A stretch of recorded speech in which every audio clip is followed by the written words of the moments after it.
The year is 1003, and the location is the English countryside.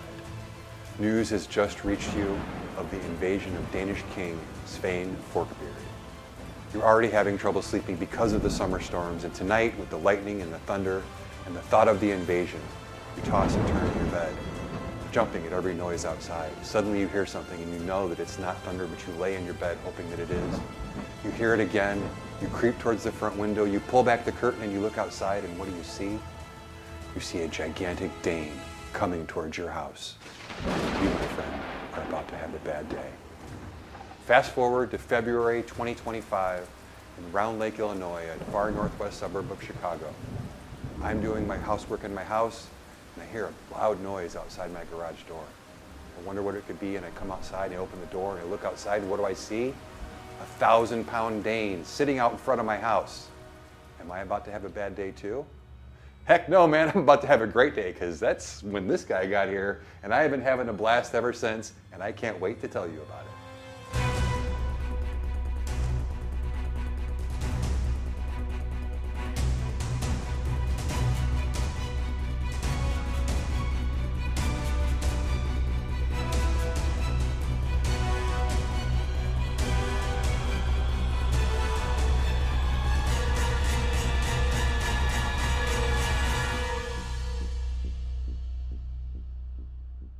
Welcome back to the GymCrafter YouTube channel, everybody. My name is Tim. I am the head gym nerd here at GymCrafter.com, the website and YouTube channel that I built to help ordinary folks like you and I build home and garage gyms that we absolutely love.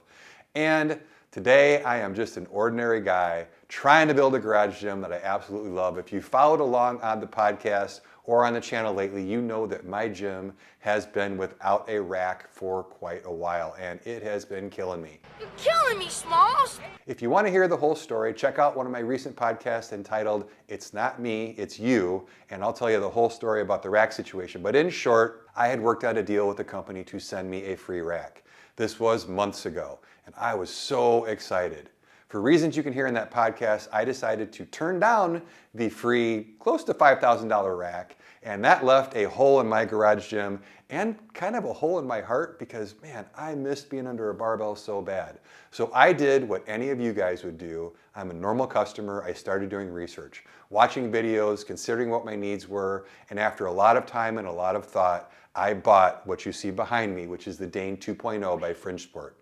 There's lots of reasons I bought it. There's going to be a podcast out this week which will explain why I chose this type of rack, all the competitors I looked at. So if you're interested in the shopping experience and kind of how to pick out a rack that might meet your needs and to really get a better idea if this will fit your needs or not, that's going to be a great podcast for you to listen to. But for this video, what I want to do is I kind of want to take you through this rack in somewhat of the normal fashion, top to bottom, front to back, but I really want to focus on the things that you just can't figure out until you get something big like this in your house, right? You can do a ton of research, you can watch a ton of videos, and some of the videos are helpful and some of them aren't, but there's just some questions you're never going to figure out until the stupid thing is in your house and you start training on it. And that's the type of questions I'm going to try and answer today, so that if you're out there considering if this is the right rack for you, hopefully I can answer all the questions that you possibly could think of, plus a few more. Yes. Questions. And this video is going to be a little bit on the long side, so I am going to timestamp everything down below in the description so that you can jump to just the parts and questions that you might have, so that it's the most helpful that it possibly can be. If you like videos like this, please hit the like button. If you like this type of video, there's going to be lots more. This is how I do things on this channel. Subscribe to the channel. I'm also going to put links to everything we talk about today in the description below. As usual, those are affiliate links. The reason you want to click on those is if you think this video has been helpful to you. It's definitely appreciated if you purchase through the links below. That helps me out a little bit. That helps me offset the cost of this. I did buy this at full price. I did not get any discounts. I got nothing for free. I bought all the accessories. So I went from a $5,000 rack I was going to get for free to paying $4,000 for one. You, sir, are an idiot. So that's a $9,000 string. So help a brother out, would you? Also, that lets Fringe Sport know that you like this channel, and then hopefully in the future I don't have to pay full price for everything. Hey, PK, you know, hook a brother up. But outside of that, let's get into the video with the overall pricing and dimensions. So the first question we need to address is if you're going to bring this thing into your garage, will it fit? So the measurements online are a little bit deceiving. So let me go over the space you're actually going to need. Now this is listed as a 92-inch tall rack, and that is to the top of the pulleys up here. That is not to the top of the rack. So your pull-up bar is actually lower. The pull-up bar, the straight pull-up bar that comes with it, is 86 inches, and then I opted for the multi-grip pull-up bar, which goes up. I thought it would be a little bit higher. It goes up about an inch higher than the straight pull-up bar. So I'm 6'6". I don't have to bend my knees too much to do pull-ups, but I like the multi-grip pull-up bar. It gives me an extra inch at least, and that's a helpful thing to have. That's what she said. As far as the depth of the rack from the front of the feet to the back of the back post is 60 inches. If you're planning on putting this up against the wall, don't get the bumper plate storage and don't get any of these shelves. These shelves do stick off the back. The reason they stick off the back is with the way that the Dane 2.0 weight stacks are designed, you need to have this all clear. You can't have anything out. So this shelf, which traditionally on the Dane 1.0 was installed with it facing forward and kind of protruding into here, so you could butt this all the way up against the back wall. You can't do that. You have to put the shelf on backwards. I've seen on other channels where they say the shelf won't work. The shelf absolutely will work. If you look at it for more than like 2 seconds and use your noggin, you could figure out just to flip it around and put it in so that the shelf protrudes backwards. But that means that the edge of this shelf is 12 inches beyond the back edge of this upright. So keep that in mind if you're thinking about making room for it front to back. Otherwise, if you don't get the storage pegs where the weights protrude off or any of these shelves, you can get this to slide backwards. The width of this rack is 48 inches, but that's a little bit deceiving. You are going to need some room on either side. I've got 24 inches on either side of this rack, which I love. It gives me plenty of room to work. I'm going to recommend you leave at least 18 inches on either side, and here's why. When you've got a barbell racked here, you're going to need room to come over here and actually load the weight onto the bar. Now I bought the bumper plate storage pegs back here, which I absolutely love. It allows me to come right here, grab the weight, come right to the bar and put it on. So if you've got a little bit of room in the back to bring this off the wall so that you can do this, I highly recommend using the bumper plate storage or the plate storage on the side. This is really easy. It makes it a joy to work out on. I don't have to go over to a rolling rack or a wall rack or anything like that, but it does mean that I need some room to actually get back here and move the plates. So if you're gonna do the plate storage on the side or you're gonna have side walls, I would recommend at least 18 inches between here and here. That gives you room for the end of your barbell and room for you to safely load your weights. As far as something else you're going to need to figure out room for is this is going to come with these guys, which are your safety spotter arms, which are awesome when they're on the uprights, but when you take them off to use the pulley system, what happens is where do you put these big things? So let me show you this really cool thing. Now in the Fringe Sport videos, they've got the center support beam in the middle here where you can hang them. Mine is at the bottom, and that's because I've got these shelves up here where they're easier to get to. But if you move that bar to the bottom, you can definitely put these right on there, and they store really, really nicely. So I like having them stored down there. They're out of the way. I don't have to trip over them someplace. I've had other racks with safety spotter arms, and that's always been a big concern is where the heck do you put those things? Also, the J-hooks store on these side back here too, which is really nice. You can get everything off the way. You can get them stored back here, out of the way, and you don't actually need to leave room for any of that stuff. The Dane itself is going to come in 2 configurations, and basically the difference is the color of the uprights. So you're going to have the stainless steel uprights like you see here, and then you're also going to be able to buy black powder coat uprights in the front, and it's just the front uprights that are different. Nothing is different between those 2 models other than the uprights. The price on the Blau Black is going to be $27.99 with a retail price, I believe, of $32.99. This one is $29.99, and it's got a normal retail price, I believe, of $35.99. Now, if you look elsewhere on Fringe Sport's website, other than the Osprey rack, which this is based on, and an awesome rack, by the way, if you're in the market for just a plain rack, nothing else is listed with the lower price and then the higher retail price. So normally I wouldn't say something like this, but if you're considering buying this, I would probably buy it sooner than later. I want to say those higher retail prices are there so that if and when tariffs kick in, that they're going to go up to those prices. I could be wrong, but in the end, I don't think in today's climate there's any chance of the pricing going down on these. The only possibility is having it be the same or going up. So if you buy sooner than later and it stays the same, no harm, no foul, but if it goes up, you've saved yourself some money. So definitely consider that when you're looking and you're shopping. Always be closing. There's three differences between the stainless and the black, so let me show you what those are. The first one, I've seen people make a big deal out of this. I don't think it's a huge deal, but your trolleys do roll smoother on the stainless steel uprights. Now, I saw a video that made a huge deal out of this, and so when I put this together, I actually put the trolleys on the back uprights, which are the black powder coat, and slid it there versus sliding on the stainless steel. So, is it smoother? It's a little bit smoother. It's not a huge deal, but it is a little bit smoother. When you put it on the black, you can kind of just feel the texture of the powder coat a little bit. I don't think you would ever buy it to save the couple $100 and then move this up and down on those black uprights and go, man, I wish I'd spent the extra money. This is super rough. That's just not gonna happen. So, but that is one difference between the two. The second difference, and this may be important and a reason to go with the black over the stainless steel, is stainless steel is not magnetic. So if you plan on using any mag pegs, or these are magnetic band pegs from Fringe Sport, which I also got as an accessory for this. I think these are awesome, by the way. But if you're planning on using any mag pins to hold accessories on, it's not going to be magnetic on that like it would be on the black uprights, which are steel. So think about that. And then the other thing is, and this, to be honest with you, I didn't care about the smoothness or whether or not I could use these. For me, just look at that. I mean, come on, man. They're beautiful. The stainless steel uprights really look sweet. And if you like a rack that looks sharp, to me, the looks alone are worth the extra $200. But that's the two configurations, the black and the stainless steel, and the three differences between the two. So hopefully that helps you make a decision between those. Once you know whether or not you have enough room for this thing and you pick your color of uprights, it's going to be on the way to your house. And before you do that, you want to make sure that you have a way to get it from the crate into your actual gym. So the Dane will ship freight, and it's going to come in a giant crate. And what I said at the beginning of the video, which is it was a 1,000-pound box, I think it was 1,004 pounds is what the freight said.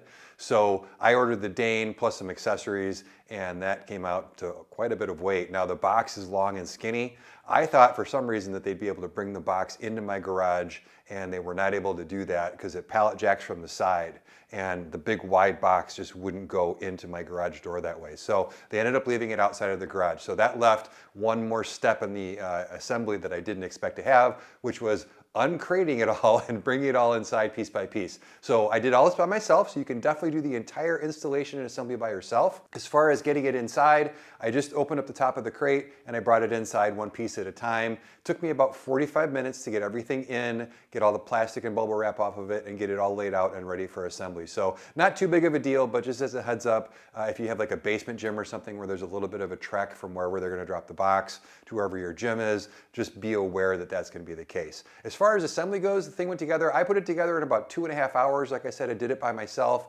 You're definitely better off with two people. However, you can definitely do it by yourself if you need to. It does come with the tools that you need. It'll come with a couple of wrenches. I would recommend getting a very large crescent wrench and then also getting a 36mm socket for your socket wrench.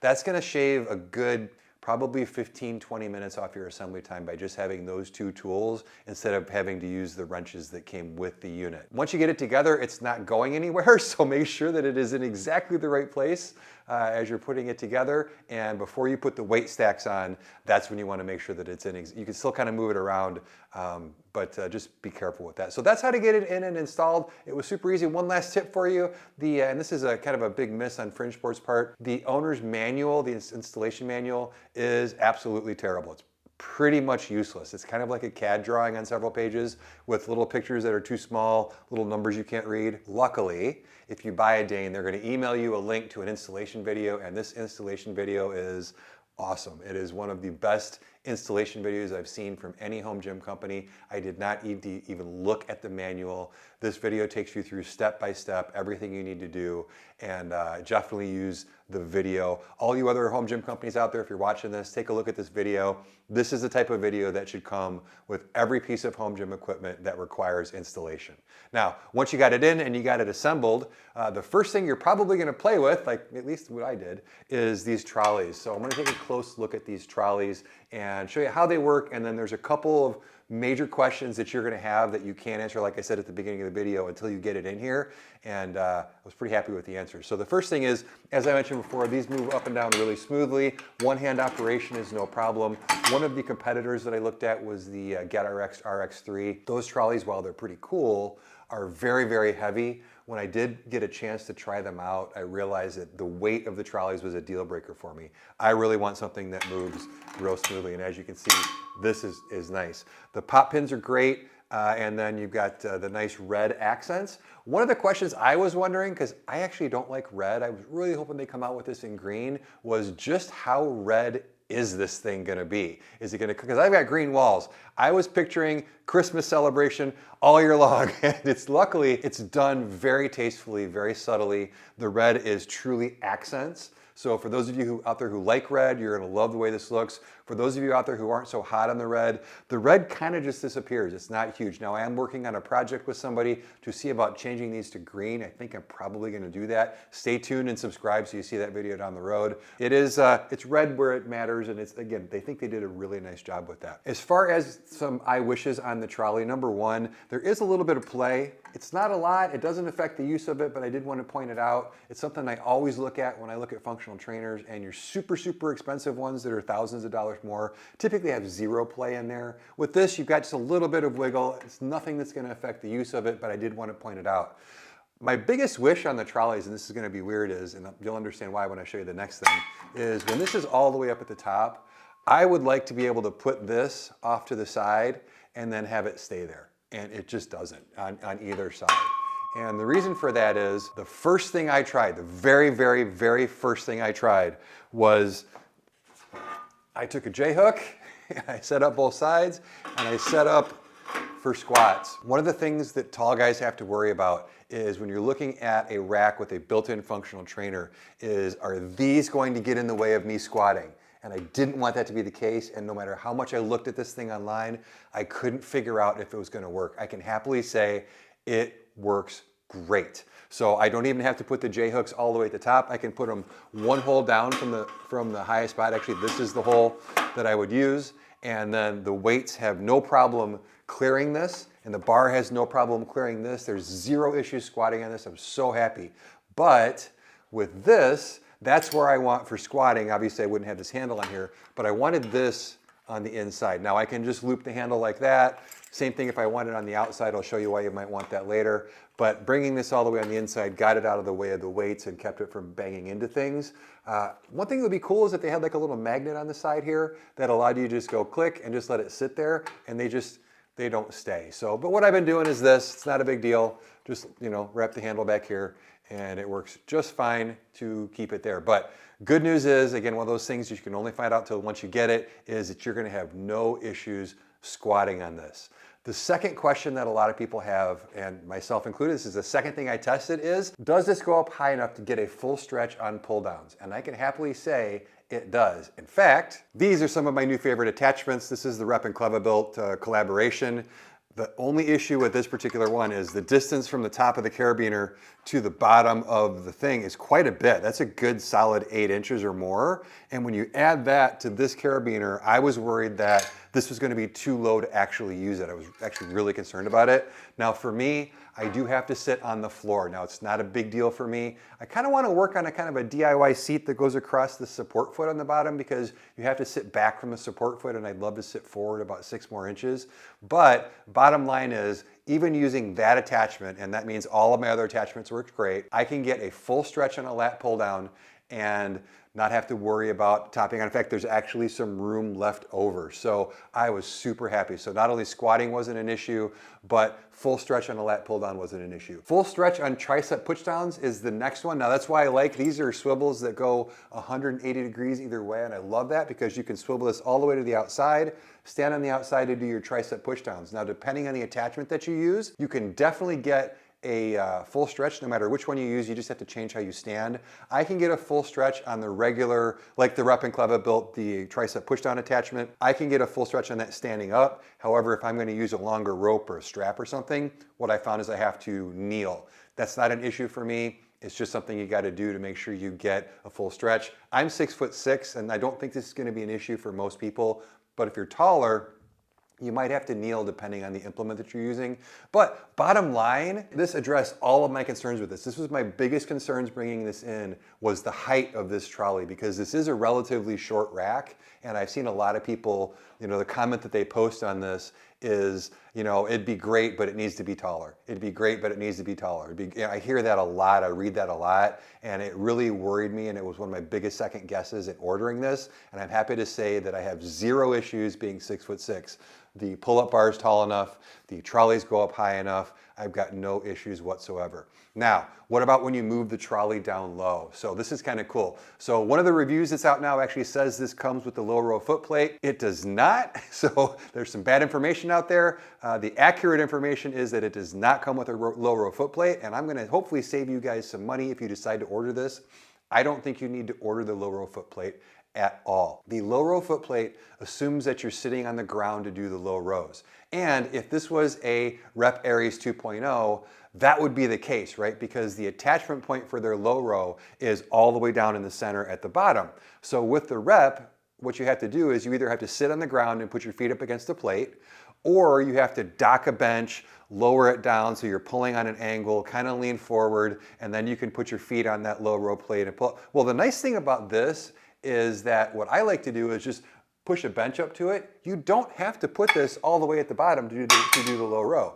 Sit on your bench, put it directly in front of you, push it all the way up against the foot so that it's braced and the bench isn't going to slide, and then you can actually just put your feet on the front feet of your bench, get yourself you get plenty of room to stretch with that because of how far back the foot puts your bench, and you can get a great, just perfectly horizontal row without having to sit on the floor at all, without having to spend money on an accessory, without having to use a foot plate.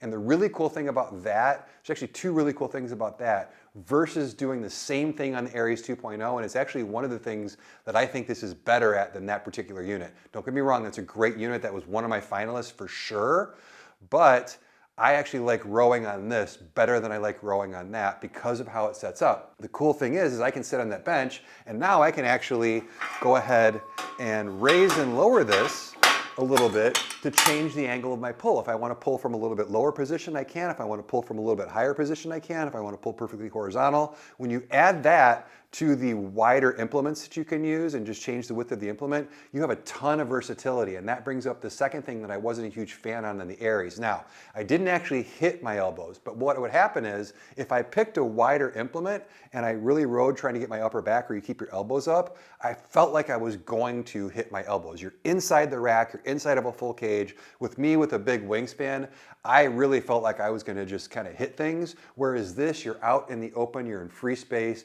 you can row without anything getting in your head, and as you guys know, when you're trying to go heavy, sometimes it's an issue when you're thinking about other things other than the lift. So verdict on these trolleys, I love these trolleys, and I think they did a great job with them. Like I said, you can get it a little bit smoother with the stainless steel, but they're going to be smooth either way. So order away if you were concerned about height, order away if you were concerned about smoothness. Now let's look at what these things are attached to, and we're going to talk about what I think are the two biggest misses on this rack.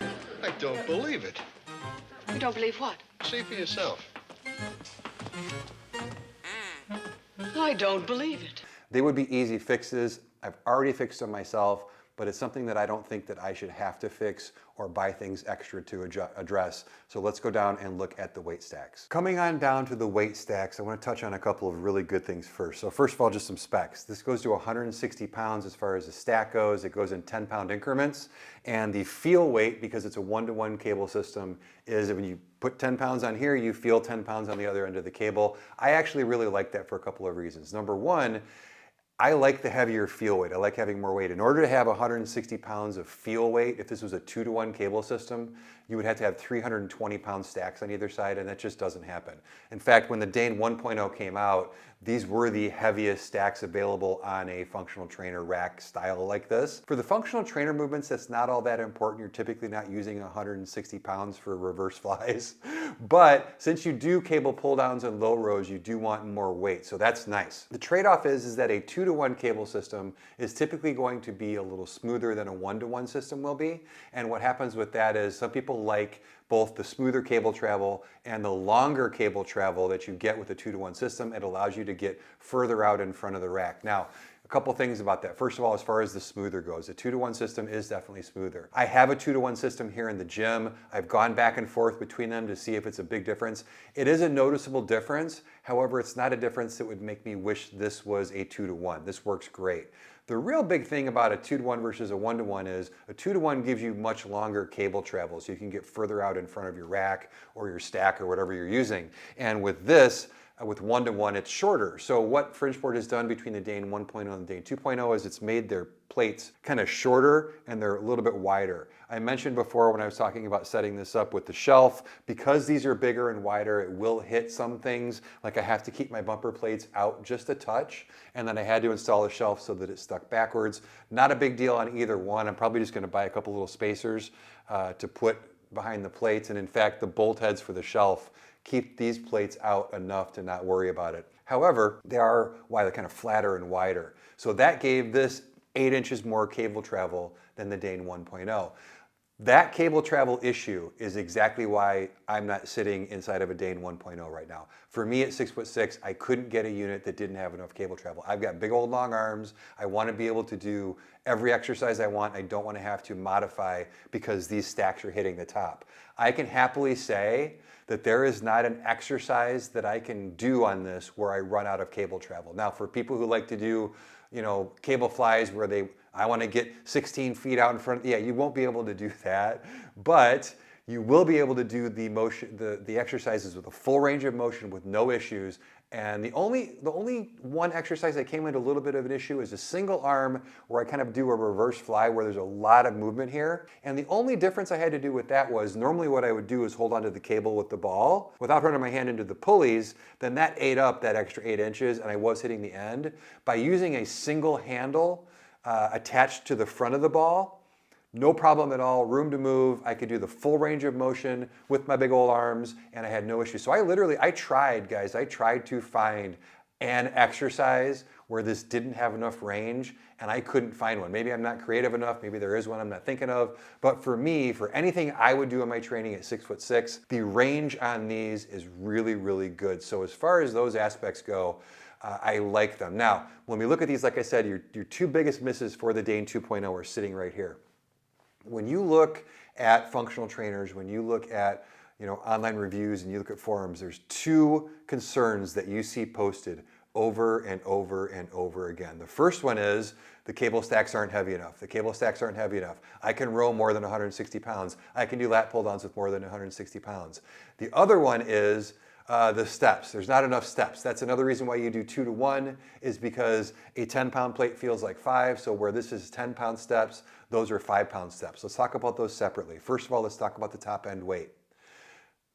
You need to be able to put more weight on this. Now the good thing is that the cable strength is a 1,000-pound static load capacity and 750-pound dynamic load, which means you can load up to 750 total pounds on here. So you could put 400 more pounds on here with a weight stack pin and not have to worry about it. So if you're worried about adding more weight, you can absolutely do that. I'm gonna definitely work past this. I'm one of the people who's gonna need to add more weight. Now, when you add more weight, you can put your stack pin here in the middle and you've got plenty of room even for like a bumper plate or a full-size Olympic 45-pound plate. So there's plenty of room. How much weight you get on your stack, additional is gonna be up to how long of a pin you get and then how thin your plates are. If you really wanna add a bunch, go with weighted out plates. They're super thin, but you can do that.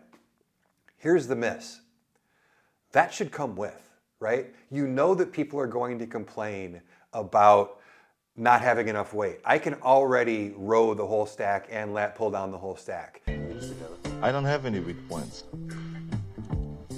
I'm going to outgrow this stack. I'm going to have to add weight to this. And I'm upset that I have to buy another thing to do that. In my opinion, knowing that this is going to be an issue, Fringe Sport should have included a weight stack pin. You don't need 2 because you're not doing reverse flies with that much weight.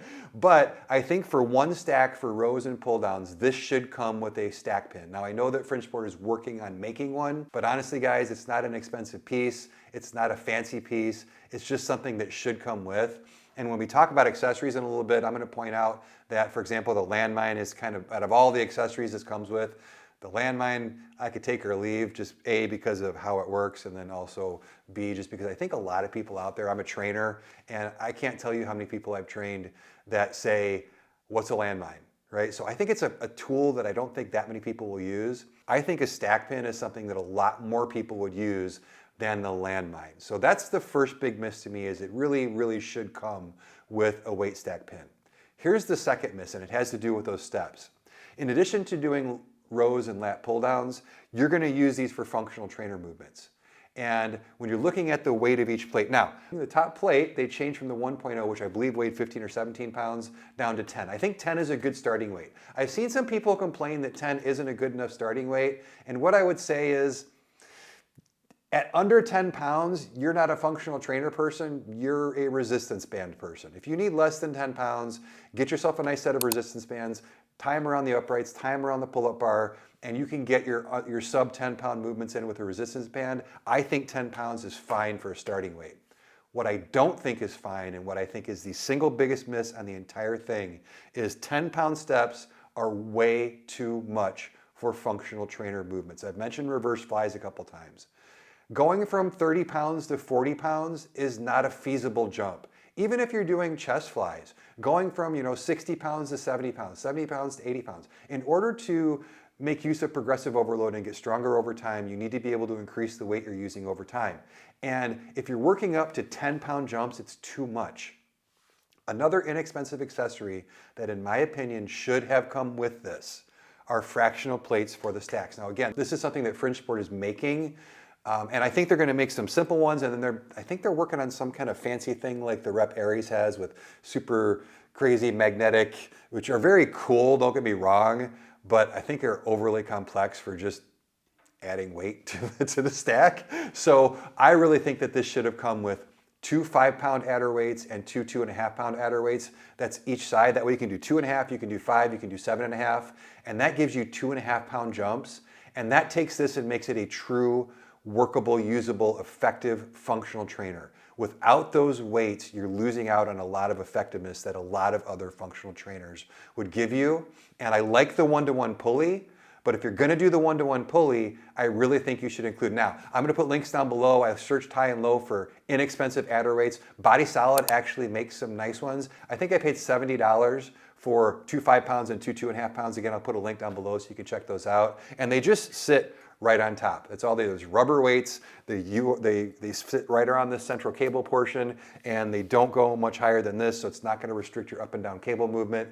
But I ordered those and a stack pin immediately once I got this, because you really you need both of those things. So as far as, do I love this rack? I absolutely love this rack, but I really wasn't happy that I had to order 2 things right off the bat to make the rack do really one of the primary functions that you buy it for, which is the cable system. So that's my opinion on these. Overall, I think they did a great job with the cable system. Again, it's super smooth. I love the red. Again, just little touches and little accents everywhere to make it look nice and make it look really classy. It's not overbearing at all. One thing as far as looking classy goes, hey, Fringe Sport, these stickers are kind of, they're kind of mid in my opinion. So I think that with how cool this whole rack looks, these white stickers look out of place. Little tiny nitpick, but man, black stickers with white lettering on it would look so much cooler, maybe with more red around the outside or something like that. And then you're a company in Texas, Freedom units only is just fine. Now, I've touched on accessories several times in this video, so I figured this is a good time to go over not only the accessories that come with, but some of the optional ones that not only I chose to purchase, but some of the other ones that are available. First, let's talk about the D handles these are going to come with. These are awesome. I actually really like these. So these are a nice stiff plastic overcoated with rubber. Hot take, not everything needs to be knurled metal. Now, I know some of you are going to disagree with me, but I actually would much prefer a D handle like this. In fact, the best D handles that you can buy in the world are called track handled sports, and those are rubber. So I think that the grip on rubber is much better. I think it's much easier to use for high rep movements.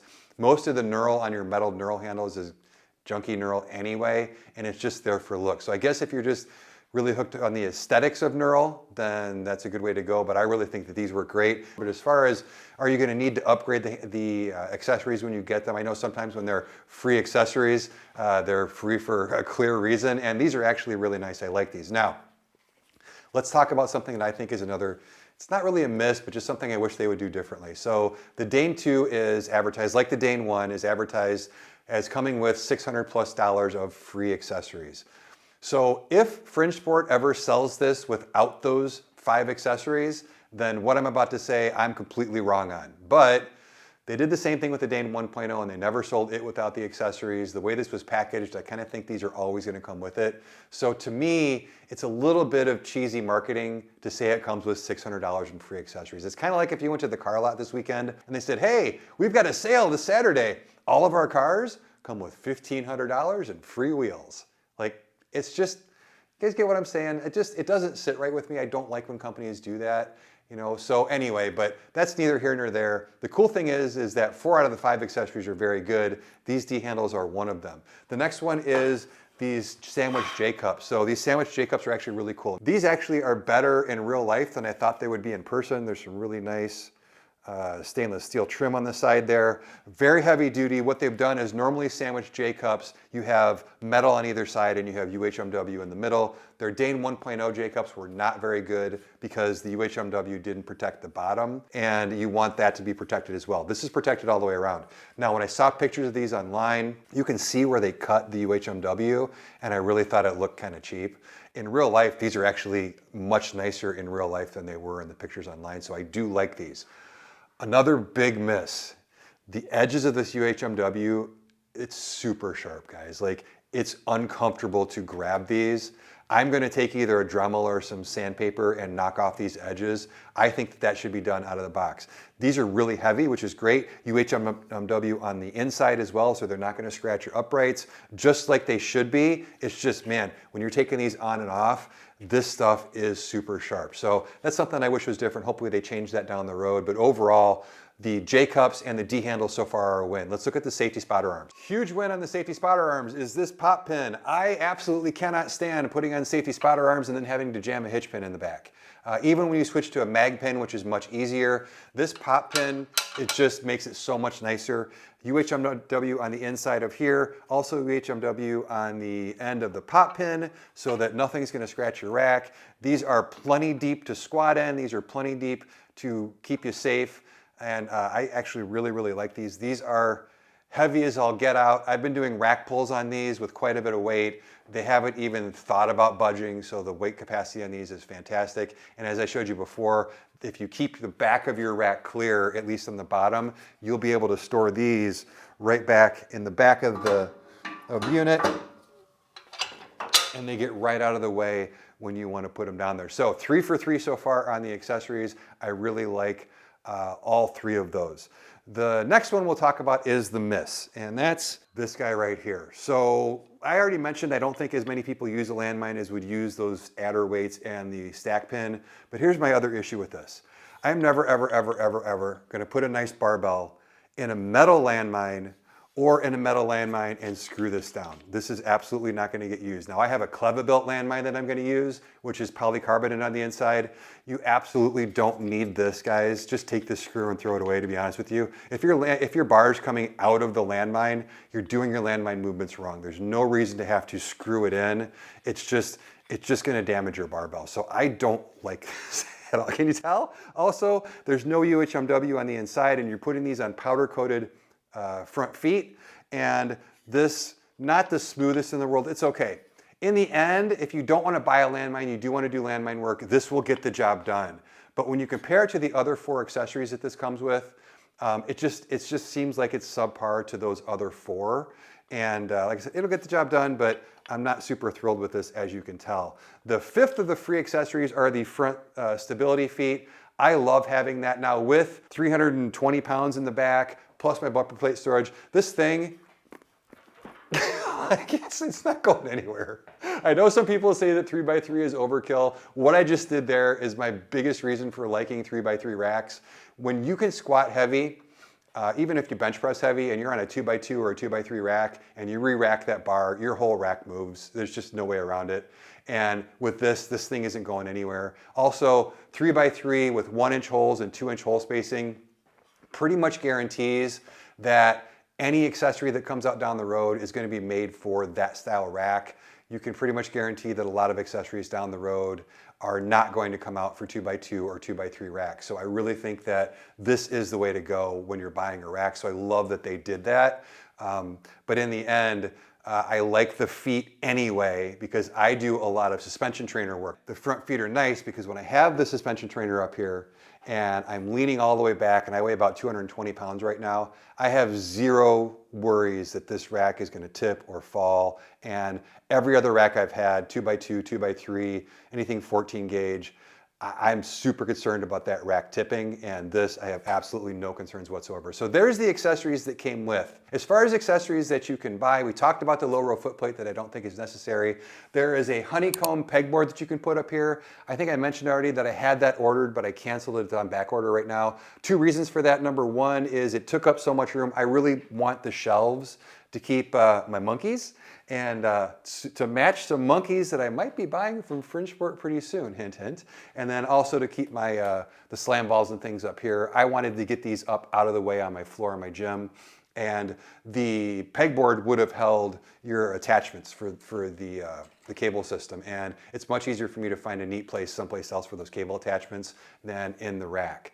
I like leaving this open. If you want to get what they call a toaster rack, plate storage inside. The reason I didn't go with that is if you can, I recommend having the plates on the outside. I just think that, especially like if you're bench pressing or squatting, to duck under the bar to get plates out from the inside and then go to the outside, I don't think that's the best place to store them. So if you have to have that, it'll work and they have that available.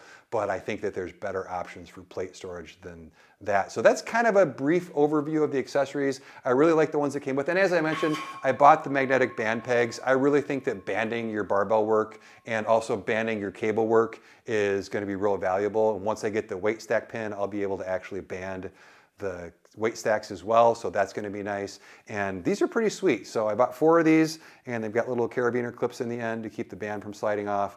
But these are pretty sweet. They are magnetic. Like I said, they do not stick to the stainless steel, but I'm never going to put them in the stainless steel anyway. So that's a brief overview of the accessories. If you guys have any questions, drop them in the comments down below, because one of the reasons that I bought this is that Fringe Sport is building out a really nice ecosystem around their racks. They've got a lot of really cool things in the works that are going to come out that will fit onto this rack. So keep your eyes peeled, and if you have questions on those as they come out, if I don't buy them and review them, pop those comments down below. I'll be able to give you some information on those as well. But that's it for the accessories. Let's kind of wrap this up, give you my final thoughts on this, and we'll get you on with your day. So, am I happy that good old Svein Forkbeard here landed outside my garage door over a week ago? And the answer is yes, and I would probably even invite Svein back. So in other words, by the way, Svein Forkbeard is an actual person. He invaded England, I think at 1003, and became King of England. So that's a real dude I looked up just for this video.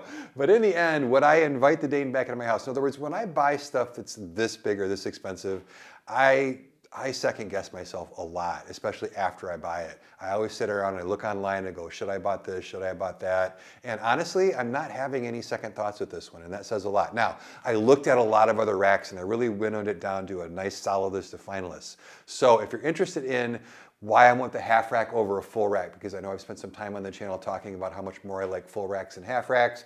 I spent a lot of time talking about how I wanted a rack that didn't have a functional trainer in it. So this is a big change from what a lot of you regular viewers have expected from me. And also, not necessarily the one you would have expected me to buy if I was spending my own money. So if you want to hear that whole process, I'm going to be dropping a podcast this week. I'm going to call it something like Things I Learned from Buying the Dane. And I'm going to dive deep into that stuff. So if you're in a similar situation where you're trying to figure out what's the kind of rack that you want to put in your gym, what's going to meet your needs the best, make sure and check that podcast out. It drops right here on this YouTube channel, so you don't want to miss it. And then any questions you have, like I said, this is my rack. I did not buy this for reviews. I paid full price, like I said, because it's my rack. It's the one that I wanted. I didn't want to kind of sacrifice customer service or product quality just because I could get something for free. I really wanted something to make this a gym that I absolutely love, and this has gone a long way to doing that. If you have any questions, make sure you drop them down in the comment section below. I'll make sure and answer them. I answer all the comments. If you haven't liked the video by now, make sure and hit that like button, because Why would you watch 40 plus minutes of a video and not like it, right? Make sure you hit that notification bell, subscribe, do all the YouTube algorithm stuff. Look, folks, I really appreciate you watching the channel. When I started GymCrafter years and years ago, I never thought I'd be sitting here making a video like this. You should see all the lights and stuff that I have for this video. It's been a kind of a big production for me, and it's only able to do this because of you guys. So I really appreciate it. Thank you so much for your support. If you do decide to buy something, like I said before, make sure you use those affiliate links. I definitely appreciate it. And until the next review, podcast, or whatever else you tune into GymCrafter for, I am Tim from GymCrafter.